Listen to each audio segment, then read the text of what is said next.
আসসালামু আলাইকুম। দৈনিক বাউফল নিউজ টিভির বিশেষ সংবাদে আপনাকে স্বাগতম। সঙ্গে আছি আমি তানজিলা ইসলাম। বাংলাদেশ ট্রাক ও কাভার্ড ভ্যান ড্রাইভার্স ইউনিয়নের এই বার্ষিক ২০২৬ নির্বাচনের মনোনয়ন ফরম বিতরণ অনুষ্ঠিত।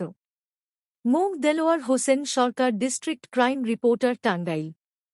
টাঙ্গাইলের ধনবাড়িতে বাংলাদেশ ট্রাক ও covered van drivers union Dhanbari শাখার এই বার্ষিক ২০২৬ নির্বাচনের মনোনয়ন ফরম বিতরণ অনুষ্ঠিত হয়েছে আজ ১৩ জুলাই সোমবার বেলা ২ ঘটিকায়।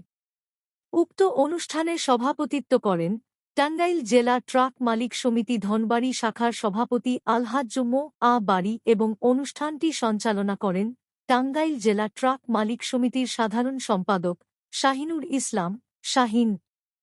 ট্রাক শ্রমিক সমিতির ত্রিবার্ষিক নির্বাচন পরিচালনার জন্য মোট ০৮ সদস্য বিশিষ্ট একটি নির্বাচন পরিচালনা কমিটি গঠন করা হয়।